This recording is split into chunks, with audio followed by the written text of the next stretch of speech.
how you can have not one, not two, not three, but four passports. I actually had 2 viral videos on TikTok 2 years ago talking about this topic, and I just felt like I needed to remake it, update it, polish it for YouTube because it's such an actual topic. The initial video talked about the fact that as an American, the US government actually has a lot of sway and control over your life even after you leave the US. For example, the fact that you still have to declare and oftentimes pay taxes in the US, irregardless of where you live and work in the world, based off of the fact that you are a US citizen. And I also talked about the fact that I think that one of the biggest things going forward, an important thing going forward, is going to be your access and ability to move around the world, which will be obviously impacted by the citizenships that you hold. And I said that I had been sensing for the past few years that there's a big shift in the global power structures and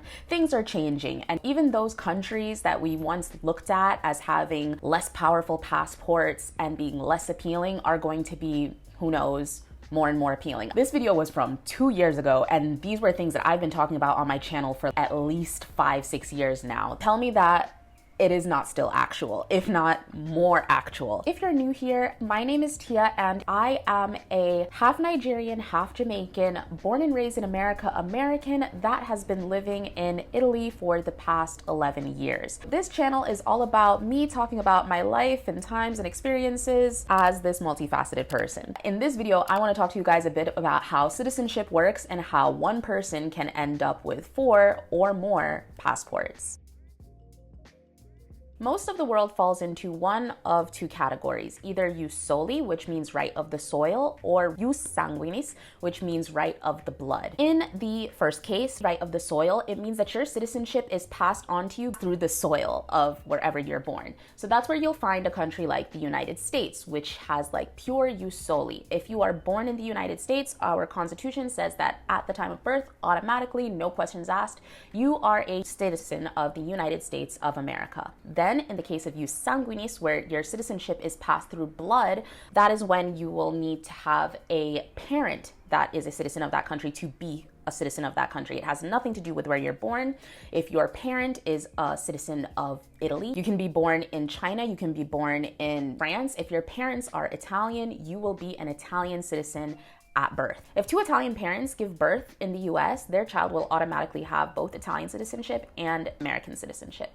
If 2 Americans have a baby in Italy, they will only have US citizenship, and furthermore, they have to declare it, but I won't get too complicated. In between these 2 absolutes, we'll say, there are lots of different cases and nuances in between. Because, for example, you have a country like Jamaica where both of these regimes exist. If you are born to a Jamaican parent anywhere in the world, you are a Jamaican citizen. But if you are born on Jamaican soil, you are also a Jamaican citizen. Now, let's say that this is the baseline way of obtaining citizenship at birth, but there are actually other ways of obtaining citizenship. You could obtain citizenship through Ancestry. So, for example, Italy did have a law that kind of also goes along with jus sanguinis, where even if you didn't have Italian parents or your parents weren't Italian at the time of your birth, if your grandparents and sometimes your great-grandparents were Italian, you could still apply for Italian citizenship. Now, they recently changed this law, so I think it stops at grandparents, but that's the same kind of deal. If somebody along your line was from the country with citizenship by ancestry or descent, you can get citizenship through that. There are some special cases, like for example, Ghana, where if you are a person of African descent and you can prove that, so this was thought up for people of the African diaspora that have been spread around because of the transatlantic slave trade. If you are of African descent and a descendant of the transatlantic slave trade, Ghana has a special program where you can apply for citizenship through that. So there have been lots of African Americans that have been gaining Ghanaian citizenship through this path. Another way to obtain citizenship is by living in a country. So if you are a permanent resident or a resident of a country for a certain amount of years, after that amount of years, you can apply for citizenship. Another way is by marriage. If you marry somebody after a certain amount of time, you can apply for citizenship. There's also the option of citizenship by investment. For example, there are countries that will allow you to make an investment of a couple $100,000 and then you'll be able to apply for citizenship in their country. There's a really wide variety of ways that you can get citizenship. I'd like to say, though, that a lot of people underestimate the difficulty of applying for citizenship because, in addition to the fact that all of these things have timing, there's a whole bureaucratic process. You have to have documents, you have to go to certain consulates. Say you have to apply for the Italian citizenship and you live in Connecticut, like I did. There's no Italian consulate in Connecticut, so you'd have to actually physically go to New York for every little thing. So it's actually, I don't want to oversimplify the process of getting citizenship. A lot of people think that if you marry somebody, then you're automatically a citizen of their country. No, that's not true either. In the case of Italy, you have to be married to somebody for, they keep changing laws, but as of now, if you don't have a child together, 3 years. If you do have a child together after 2 years, you will be able to apply for citizenship. And then there's a multi-year wait period once you do that. So it's definitely not automatic, but there are other ways that you can gain citizenship aside from being born in a certain place or being born to certain people. Back to answering the central point of this video, how did I end up with 4 passports? I'm eligible for 4 passports. I don't technically have 4 passports because, first of all, this Italian passport is actually not mine. It's my husband's and I use it for, for effect. But I do qualify for Italian citizenship, both by way of residence because I moved here when I was 18 for university and I stayed here. So I've been resident in Italy long enough to apply through residence, but I've also been married to an Italian for years now, and so I can get it through that. I have not started my Italian citizenship application for multiple reasons. First of all, practically speaking, I don't need it. In terms of countries that I have access to with a US passport versus an Italian passport, Italy has, I think, 3 or 4 countries more than the US, and they're like North Korea, Russia, not exactly countries that I need to go to. And so on the practical sense, should I take the time, spend the money to go through that long process that I already told you to get the passport? I'm an American.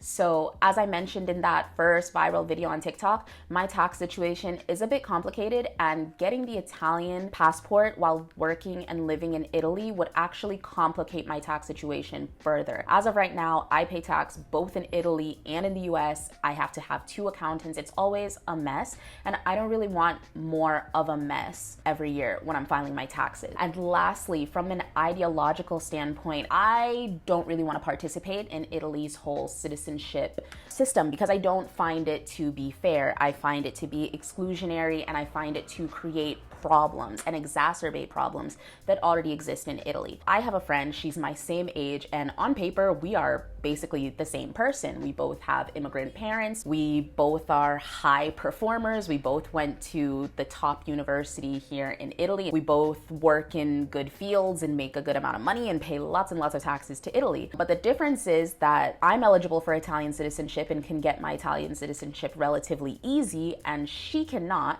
despite the fact that I was not born here or raised here, and she was raised here. Her parents were immigrants working in Italy, and when her mom became pregnant with her, she decided to go back to her country to give birth to her. Totally understandable. Even me myself, especially for that first child after the trauma of, pregnancy and, childbirth, I would want to do that in a place that is more familiar to me, in my own language, with my family. So she decided to go back, have the baby in her respective country. It's a West African country. And then after 6 months, she came back to Italy to be with her husband with her new baby.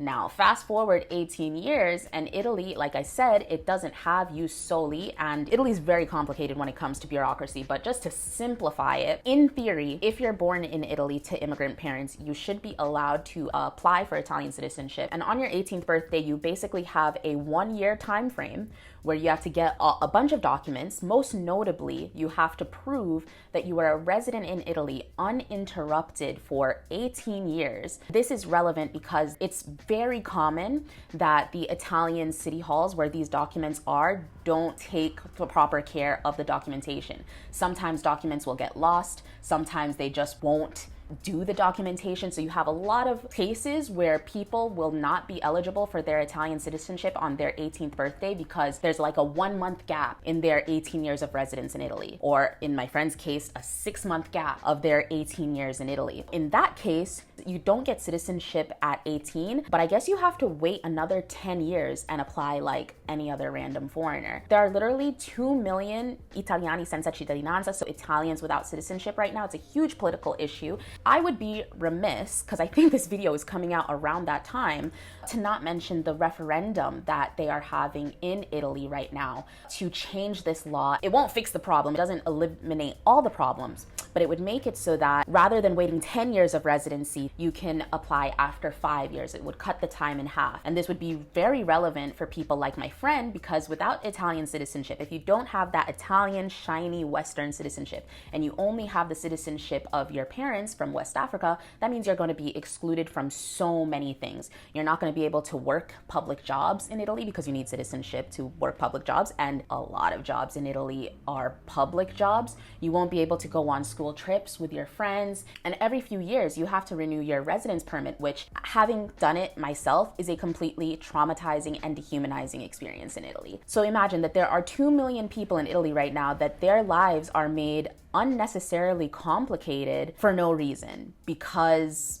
of the dysfunction of the society that they live in, or because I've often thought of it in the case of me and my friend. The only difference between me and her is that my parents picked the right country and her parents picked the wrong country. It's crazy to me that I am eligible for Italian citizenship and she, who has lived here basically her entire life, is still fighting through the Italian legal system to get her citizenship and has had to overcome so many barriers. So just in terms of the ideology behind it, I don't really want to participate in that. I would actually feel some type of way that I get citizenship before people like my friend. It doesn't seem fair to me, especially due to the fact that, like I said, I don't need it. Dovrei dire in italiano, se c'è qualche italiano che guarda questo video e vive anche in Italia, andate a votare al referendum, per favore. Dare qualcosa a qualcun altro, o neanche dare, perché so che c'è tutta questa propaganda che dice che la cittadinanza non si regala, ma rendere la vita più facile di un'altra persona non toglie niente dalla tua vita. Quindi sarei remiss se non dicessi in questo video: per favore, andate a votare. Per favore, andate a votare. I don't yet have Italian citizenship, but maybe, who knows, one day I'll decide to apply for it, especially seeing how the world is going and how my country's behaving. But I have American citizenship because I was born in America. I was born in America, lived in America nonstop up until I was 18. Culturally speaking, it's almost as if the more that I live outside of the US, the more I see my American identity outweigh all of the other ones. I do believe that, where the environment in which you grow up in, your parents only have so much control over your life. When you're going to school, when you're spending most of your day outside of the home, obviously you're going to absorb that culture that you're living within. And so sometimes people ask me if I feel more this or more that. I definitely feel American outside of everything else. Another fun fact about American citizenship is that it's extremely difficult to get rid of. There is currently a wait list with I think it's like a $4,000 price tag if you want to renounce your US citizenship. And technically speaking, you're not allowed to renounce your US citizenship because of tax reasons. So it's a bit sticky and messy. The reason that this is an issue is because there are some people that will have kids in the US to give their kids US citizenship for like status. If I'm thinking about like Chiara Ferragni in Italy, she's a big Italian influencer and she had her first kid in the US. He has US citizenship. And I just wonder if they know that their kids are gonna have to pay US taxes for their entire lives. Do they know that? I don't know if people know. And like I said, it will be probably quite difficult for them to renounce that US citizenship. Just throwing it out there. I also have Jamaican and Nigerian citizenship through both of my parents. The Nigerian citizenship was the first one that I got in 2019. I just had this feeling. I had studied economics in university and I just felt like Africa is the last frontier. West Africa is where it's at. 6 years later, I couldn't have been more right. This is, aside from my US passport, like the passport that is making the most things happen for me, the passport that is facilitating my life the most and what I'm doing in my life the most.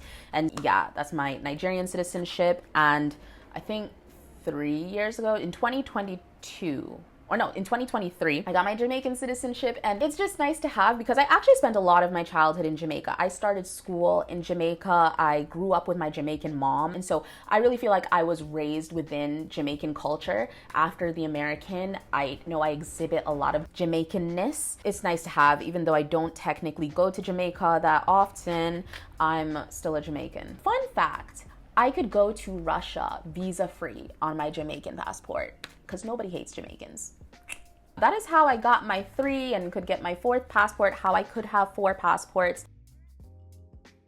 A lot of people ask, but oh, isn't there a limit to how many passports you can have? And the technical answer is no. It depends on the countries. So long as your country doesn't prohibit multiple passports or dual nationality, you could potentially collect as many passports as you want. You can't create a conflict. So for example, I know that China does not allow dual nationality, which means that if you get another citizenship, in theory, you should give up your Chinese citizenship. In the case of the US, they allow dual nationality, but they don't recognize dual nationality. So when you're going into the US and when you're leaving the US, you actually have to show your US passport, and it's a crime if you don't. And they basically just don't ask or care if you have any other citizenship. No country that I'm a citizen of has ever asked about my citizenship in another country. So yeah, you can have as many passports as your other passports allow you to have.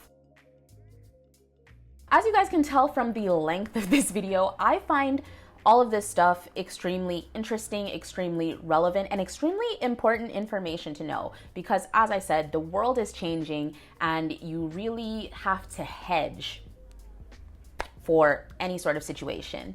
It would be thought that I would be fiending over this Italian passport because it's rated the second most powerful passport in the world, but there are reasons why somebody could not. Somebody could assume that my little West African passport isn't really worth anything, but actually to me and what I'm doing and my income, it actually is. If you're eligible for another passport, I highly recommend you get one. It doesn't take anything away from your life, but it definitely adds a whole range and host of opportunity if you can. That was a long one, but if you guys like this video and you like these kinds of topics, be sure to like and subscribe because that's what I talk about on here. Let me know in the comment section if you learned something that you didn't know before. And yeah, as always, I will see you guys in my next one. Mwah.